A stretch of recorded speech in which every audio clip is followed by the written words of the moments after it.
Alguien dijo en cierta ocasión,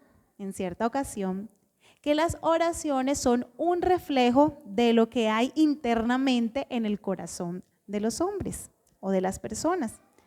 La oración de un creyente evidencia qué es lo que en realidad le preocupa y le consume, cuáles son sus prioridades, así hacia donde más se inclinan sus afectos y sus emociones.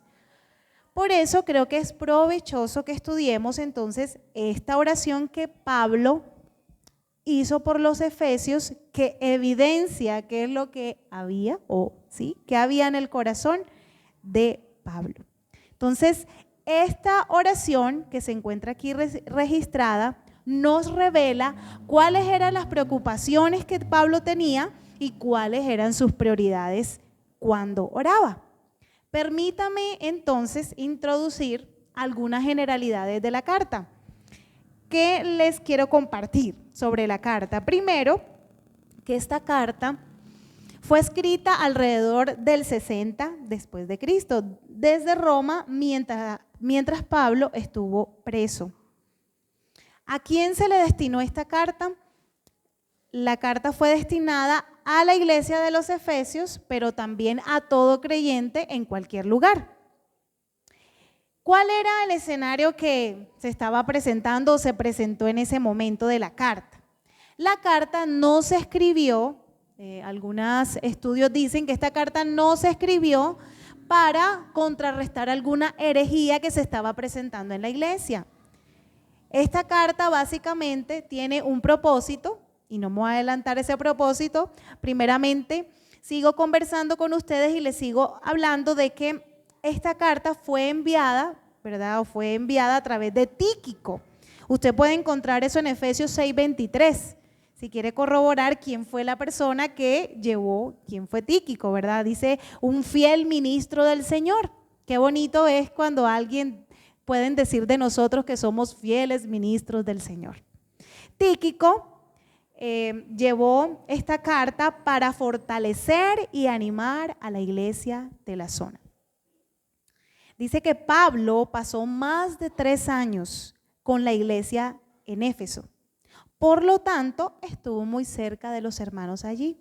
Hay un registro en Hechos, capítulo 20. Estos versículos no los vamos a leer, usted vaya anotándolo para cuando vaya a hacer su autoestudio. En Hechos capítulo 20 vemos un momento triste, un momento muy triste, pues Pablo se estaba despidiendo precisamente de la iglesia de Éfeso. Se estaba despidiendo porque Pablo iba directo al encarcelamiento. Entonces había una gran tristeza en esta iglesia. ¿Cuál es el propósito de esta carta? El propósito que leemos que vemos en esta carta es fortalecer la fe de los creyentes en Éfeso mediante la explicación de la naturaleza y propósito de la iglesia, la cual es comparada con el cuerpo de Cristo. Entonces, este pasaje que vamos a estudiar, ahora lo vamos a leer, tiene 2 secciones importantes. La primera es la oración por gratitud por los creyentes, porque ellos estaban mostrando un buen testimonio. Y la segunda es una petición que Pablo hace para que los creyentes comprendan, ¿verdad? Para que los creyentes comprendan cuáles son esas bendiciones, entiendan cuáles son esas bendiciones espirituales a las que fueron llamados. Leamos el pasaje. Versículo 15 nos dice, por esta causa, también yo, habiendo oído de vuestra fe en el Señor Jesús y de vuestro amor para con todos los santos, no ceso de dar gracias por vosotros, haciendo memoria de vosotros en mis oraciones, para que el Dios de vuestro Señor Jesucristo, el Padre de gloria, os dé espíritu de sabiduría y de revelación en el conocimiento de Él, alumbrando los ojos de vuestro entendimiento para que sepáis cuál es la esperanza a que Él os ha llamado y cuál de las riquezas de la gloria de su herencia en los santos y cuál la supereminente grandeza de su poder para con nosotros los que creemos, según la operación del poder de su fuerza, la cual operó en Cristo, resucitándole de los muertos, sentándole a su diestra en los lugares celestiales, sobre todo principado y autoridad, poder y señorío, y sobre todo nombre que se nombra, no solo en este siglo, sino también en el venidero. Y sometió todas las cosas bajo sus pies, y los dio por cabeza sobre todas las cosas a la iglesia, la cual es su cuerpo, la plenitud de aquel que todo lo llena en todo. Amén, amén, así es, la plenitud del que lo llena todo. Esta oración es motivada por una reflexión que Pablo hizo acerca de las bendiciones espirituales. Pero, ¿cuáles son estas bendiciones espirituales? Esas bendiciones espirituales usted la va a encontrar en ese mismo capítulo, en la sección del 3 al 14, versículo 3 al 14. Estas bendiciones están divididas de alguna forma en las bendiciones del Padre, las bendiciones del Hijo y las bendiciones del Espíritu. ¿Cuáles fueron esas bendiciones del Padre? Usted lo puede encontrar del versículo 3 al 6. Las bendiciones del Padre, ¿cuáles fueron? Él nos escogió, Él nos adoptó y Él nos hizo ser aceptados, ser adoptados, ¿verdad? Como hijos suyos. Dios nos escogió, nos adoptó y nos aceptó por el puro afecto de su voluntad. Las bendiciones del Hijo, ¿cuáles fueron? Vemos en los versículos más adelante del 7 al 12. Nos ha redimido, nos ha perdonado, nos ha revelado la voluntad de Dios y nos ha hecho una herencia, pero también nos ha dado una herencia. Y por último están las bendiciones del Espíritu. Él nos ha sellado y nos ha dado la garantía. Amén. Esto ha hecho el Señor con su iglesia. Nos ha dado estas bendiciones en el Padre, en el Hijo y en el Espíritu. Cuando Pablo escribe esta carta, usted puede ver que si es una carta de ánimo, ¿cómo Pablo puede escribir una carta de ánimo estando en la cárcel? Usted se puede imaginar ese pensamiento de cómo yo puedo escribir, animar a una persona si yo estoy en la cárcel. Algo estaba pasando en la mente de Pablo, que lo mantuvo concentrado en Dios. Algo tuvo que haber pasado. Y es la oración que Pablo hace por los efesios. ¿Y cuál es esa oración?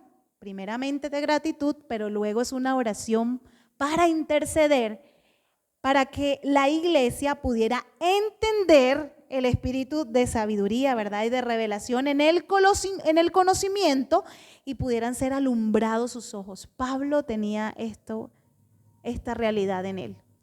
Lo llevaba a mantenerse concentrado en Dios, a tal punto que pudo motivar y animar a los demás. Veamos el primer punto de esta oración intercesora. Vamos al versículos 17 y 18. Y este punto, en esta parte o en esta oración, el primer punto es que la petición que Pablo hizo es que Dios le diera entendimiento espiritual, le diera sabiduría, revelación en el conocimiento de Él. La primera petición que hace el apóstol Pablo es por entendimiento. El propósito de la oración es claro, que la persona reciba revelación para saber lo que tienen en Cristo y ora para que el Espíritu Santo les imparta constantemente el conocimiento pertinente acerca de Dios.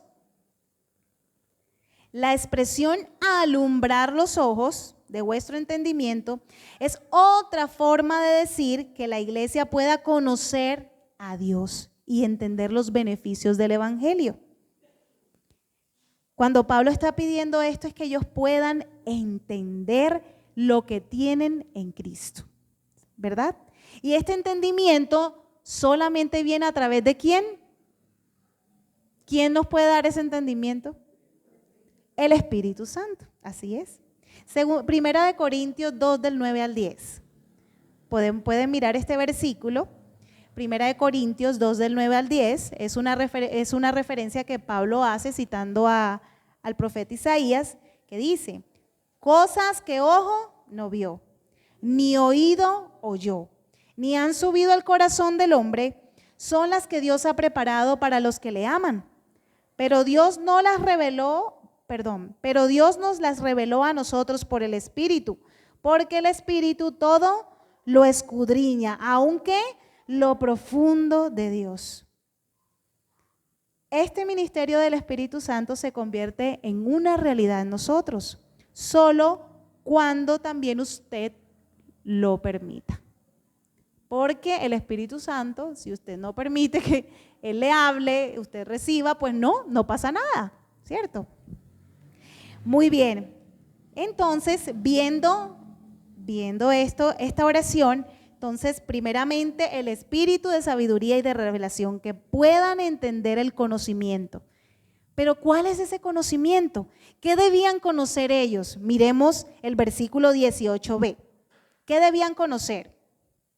Primeramente dice, para que sepáis cuál es la esperanza a que Él os ha llamado. ¿Cuál es la esperanza? Es un punto muy importante. ¿Cuál es la esperanza del llamamiento que Dios te ha hecho? ¿Cuál es esa esperanza? Nuestra gran esperanza en este llamamiento realizado por Dios es que nuestro llamado no dependió de nuestra bondad, no dependió de nosotros mismos. Amén. Dependió de la gracia de Dios. El versículo 5 nos muestra que es por el puro afecto de su voluntad. Usted lo puede mirar en el versículo 5. Por el puro afecto de su voluntad, Él nos escogió, nos predestinó, nos adoptó. Es una promesa que va hasta la eternidad. Y en este punto quiero que meditemos en una circunstancia, en una situación. Muchos de nosotros hemos pasado por orfandad. ¿Algunos de ustedes han pasado por orfandad? ¿Sí? Ya sea orfandad estando padres en casa, o ya sea por orfandad porque nunca creció con el papá, o muy probablemente usted esté viviendo en estos momentos una orfandad porque sus padres no están cerca o ya no viven. El sentimiento de orfandad es un sentimiento devastador que está asociado a otros sentimientos como abandono, falta de protección, ansiedad, temor de ser abusado, desconfiado, soledad, aislamiento, desesperanza. Hay una cantidad de emociones y sentimientos que vienen a raíz de la orfandad. Estos afectan literalmente en lo que somos, en lo que hacemos y en lo que pensamos. Y por tanto, nuestra relación con Dios. Cuando mi madre falleció, experimenté cada uno de esos sentimientos. Me sentí abandonada, me sentí sola, abundantemente sola, me sentí con desesperanza, me sentí con gran temor porque sentía que no podía confiar en nadie. Y resulta que ese problema o esa circunstancia o esos sentimientos cada vez vuelven a mi vida por momentos. Cuando estoy en algún problema, quisiera correr para donde está ella, pero no está. Pedirle un consejo por alguna situación, darle un abrazo. Todo lo que a veces he querido es estar con ella. Y a Dios le he confesado cómo me he sentido y le he pedido que me hable a esta necesidad. Entonces, este pasaje del versículo 4 y 5 cobran vida en mí.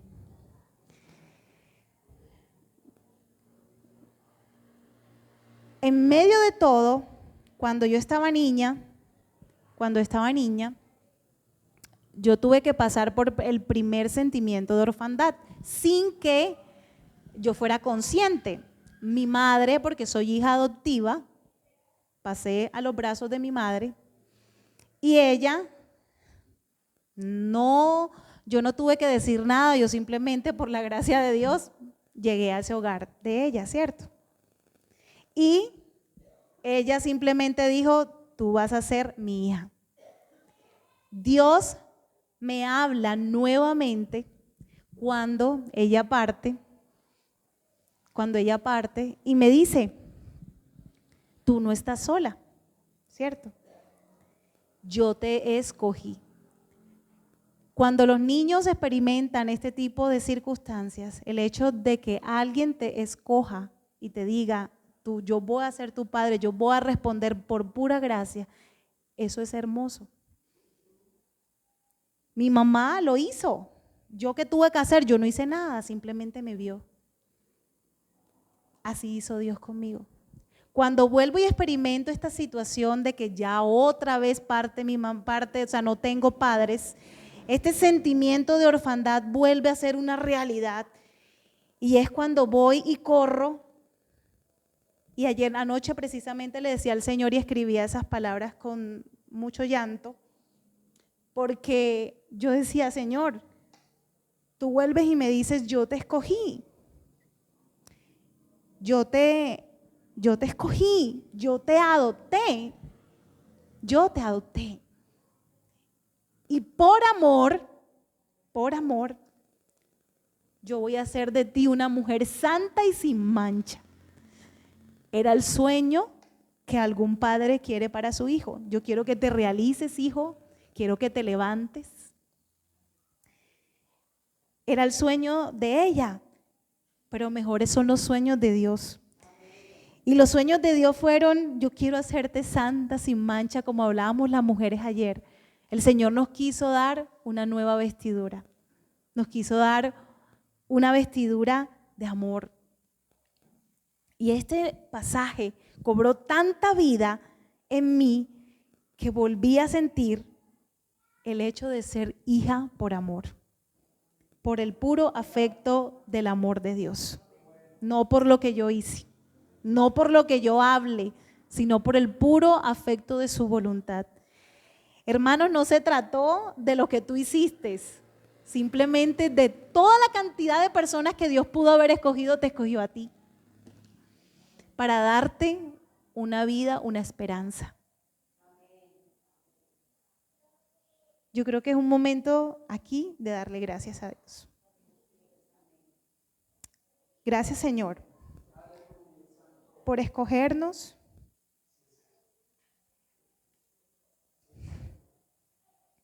por hacernos tus hijos, Señor.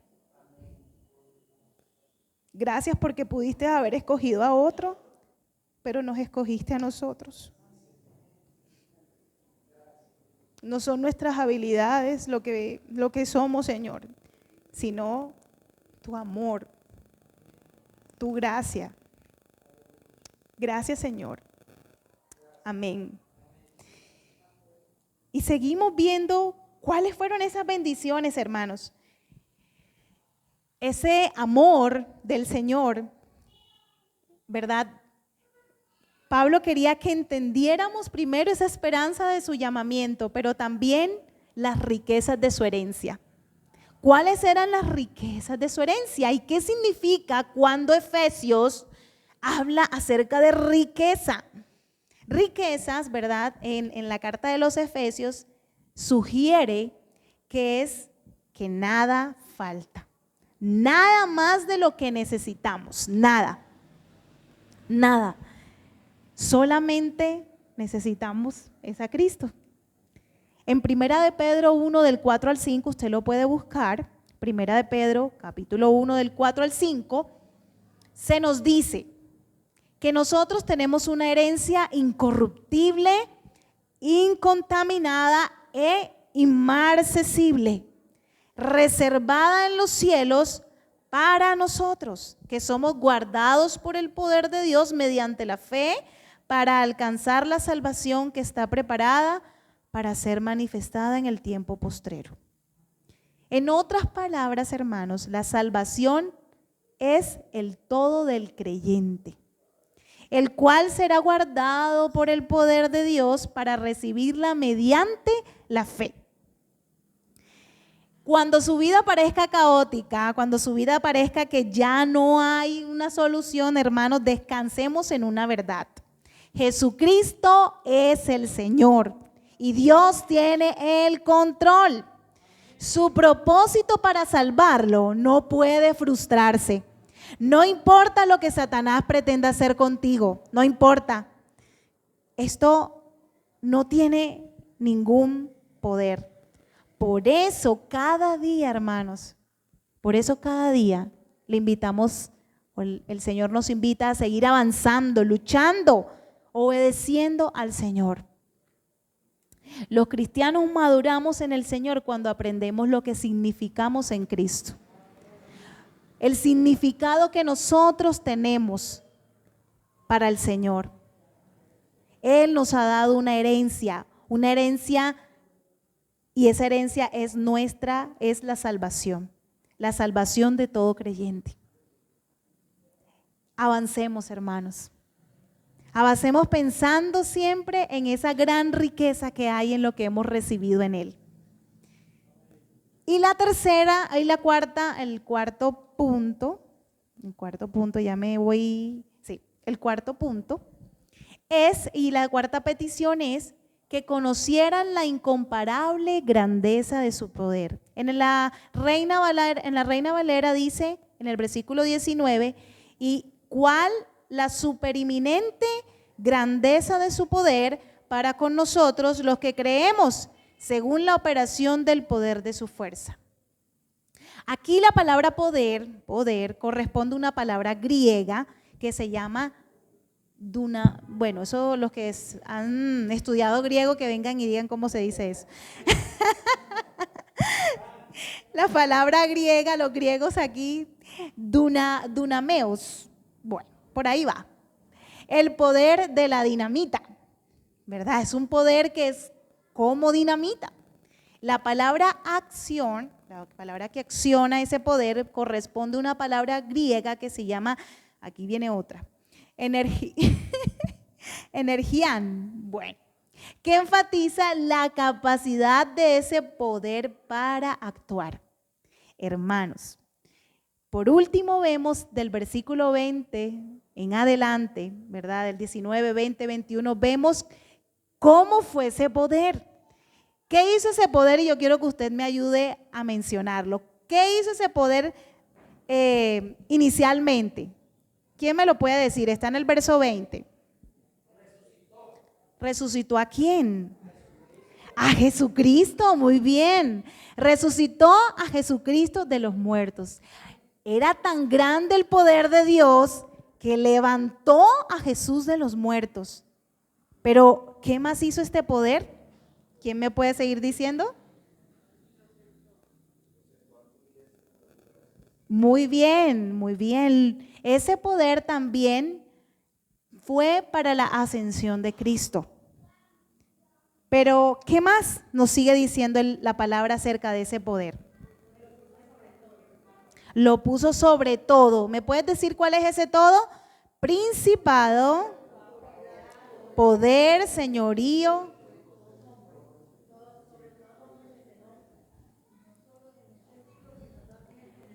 Muy bien, hermanos. Ese mismo poder lo puso en autoridad sobre toda hueste de maldad, señorío, todo nombre que se nombra en todos los tiempos. Sometió todas las cosas bajo sus pies y lo dio por cabeza sobre todas las cosas a la iglesia. Y aparte de eso, ese mismo poder hizo algo más. ¿Qué fue lo que hizo? El Señor tiene el poder para llenarlo todo, para llenar a su iglesia. Hermanos, sin que nada a usted le falte. Que el Señor, como dice Pablo, nos dé espíritu de sabiduría y de revelación en el conocimiento de Él.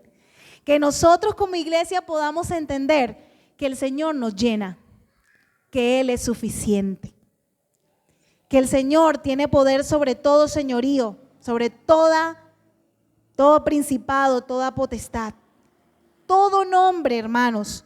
El Señor tiene el poder.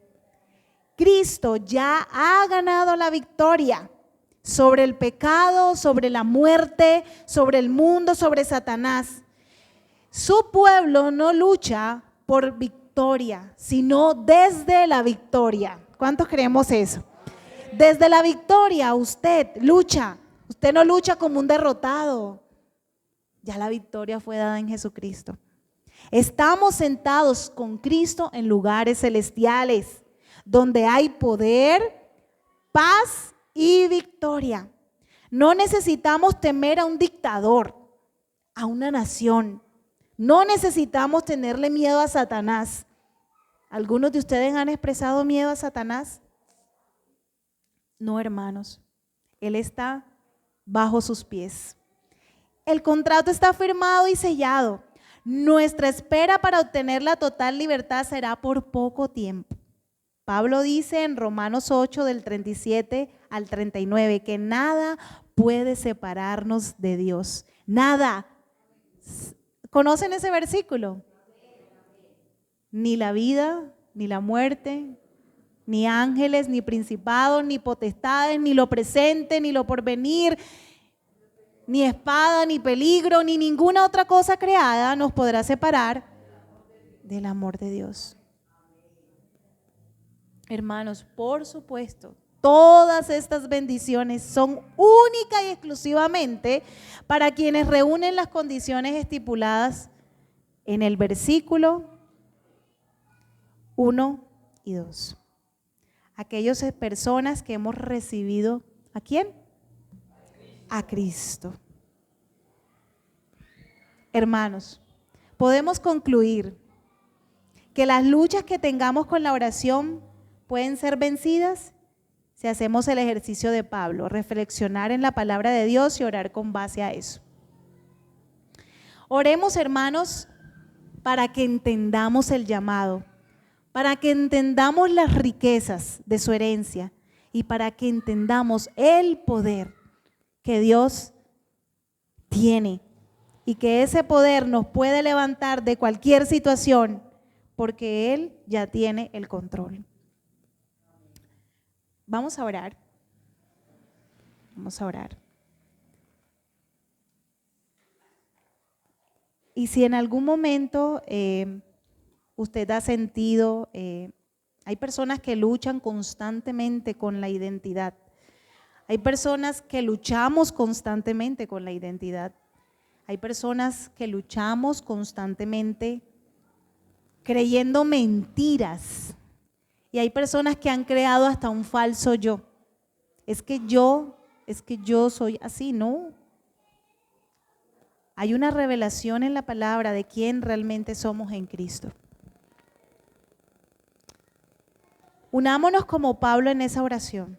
Pidamos al Señor no solamente que nosotros constantemente podamos entender el conocimiento de Él, sino que también nuestros familiares puedan entender y puedan tener el conocimiento de Dios. Amén.